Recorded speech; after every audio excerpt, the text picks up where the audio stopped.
Assalamualaikum anak-anak semua, semangat pagi. Sudah pada siap belajar? Kalau sudah, siapkan pena dan buku tulisnya ya. Oke, sebelumnya marilah kita buka dengan lafal basmalah. Bismillahirrahmanirrahim. Dan doa belajar, Rabbi zidni ilma warzuqni fahma. Amin. Tujuan pembelajaran SBDP kali ini yaitu siswa mampu menjelaskan properti yang digunakan dalam tari. Yang kedua, siswa mampu menyebutkan properti yang digunakan dalam tari. Yang ketiga, siswa mampu menjelaskan persiapan yang dilakukan sebelum pementasan tari. Yang keempat, siswa mampu membuat karya gambar cerita. Yang kelima, siswa mampu mewarnai sketsa dengan teknik tertentu. Baiklah anak-anak semua, yang pertama Bunda akan menjelaskan properti yang digunakan dalam tari. Properti merupakan salah satu unsur pendukung dalam tari. Properti tari adalah benda-benda yang digunakan untuk mendukung suatu gerak tarian. Fungsinya adalah menambah keindahan atau menyampaikan pesan serta makna pada suatu tarian. Perhatikan gambar berikut, ini adalah contoh properti yang digunakan. Tari topeng dari Cirebon yaitu properti yang digunakan menggunakan topeng, dan tari jaipong berasal dari Jawa, properti yang digunakan adalah selendang. Untuk contoh yang lainnya bisa Anda lihat pada halaman 47. Selanjutnya Bunda akan menjelaskan tentang persiapan yang dilakukan sebelum pementasan tari. Berikut persiapan yang harus diperhatikan sebelum mementaskan tarian. Ada dua hal ya nak ya. Yang pertama, pemilihan tarian. Nah, tarian dapat dipentaskan secara perorangan, berpasangan, atau kelompok. Tarian yang dipilih disesuaikan dengan banyak penari yang akan mementaskannya. Selanjutnya, gerak tari harus dipelajari dan dihafalkan satu persatu. Latihan harus dilakukan secara teratur agar gerak tarian dapat dilakukan dengan baik. Oke, hal yang kedua yaitu mempersiapkan unsur pendukung. Dalam penyajian tari terdapat beberapa unsur pendukung yang menjadi satu kesatuan. Nah, apa saja unsur-unsur tersebut? Yang pertama, pemilihan tata busana tari dan tata rias. Busana dan riasan penari berbeda-beda bergantung pada tarian yang dilakukan. Busana dan riasan sangat penting bagi suatu pertunjukan tari. Busana dan riasan dapat memperkuat makna tarian yang ditampilkan. Yang selanjutnya, pemilihan properti tari.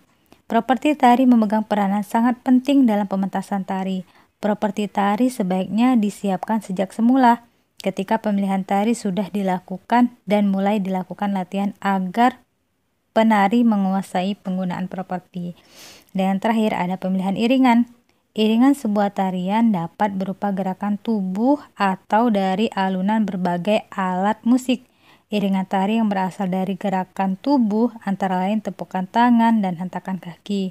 Kini iringan tari dari alunan alat musik dapat mudah disiapkan melalui rekaman audio. Pemilihan iringan juga dapat disiapkan sejak semula untuk mengiringi ketika berlatih.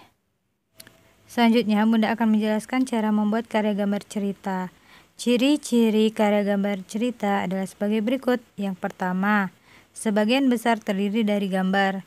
Yang kedua, gambar sesuai isi cerita.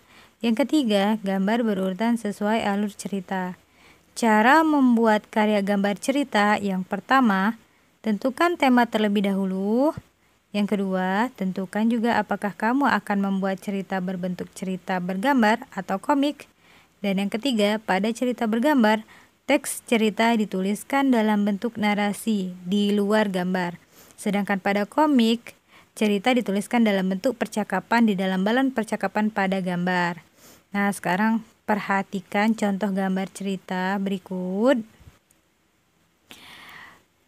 Ini adalah contoh gambar cerita di mana di sana ada gambar dan cerita dalam bentuk narasi di luar gambar. Sedangkan pada komik itu ada di balon percakapan ya nak ya.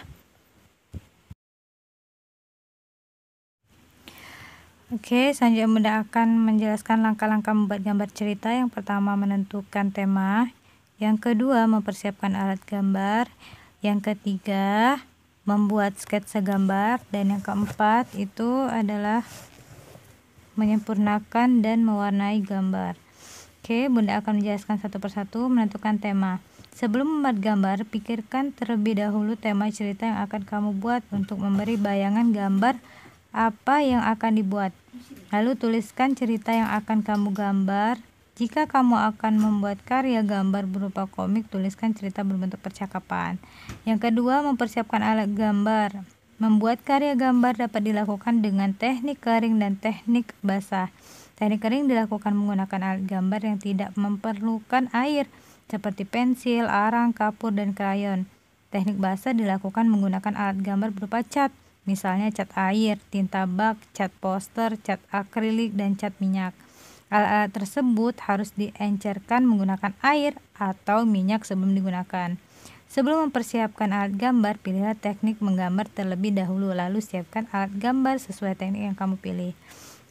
Langkah ketiga, membuat sketsa gambar. Pembuatan sketsa gambar memiliki peran penting dalam karya gambar. Jika sketsa yang dibuat tidak maksimal, karya gambar yang dihasilkan juga kurang baik. Gunakan pensil untuk menggambar sketsa. Sebaiknya gores gambar tipis dan ringan agar lebih mudah dihapus atau dibetulkan. Kamu juga dapat mencontohkan objek sebenarnya sebagai acuan. Yang keempat, menyempurnakan dan mewarnai gambar. Karya gambar dapat diwarnai sesuai selera pembuatnya atau tidak. Sebelum mewarnai gambar, sempurnakan gambar terlebih dahulu. Tebalkan tepi gambar dan hapus garis-garis yang tidak diperlukan. Lalu, warnai gambar dengan salah satu teknik pewarna teknik kering, misalnya dengan cara arsiran atau gradasi. Berikut contoh membuat sketsa gambar. Bisa Ananda perhatikan semua pada gambar berikut. Langkah yang pertama, kedua, ketiga, dan keempat.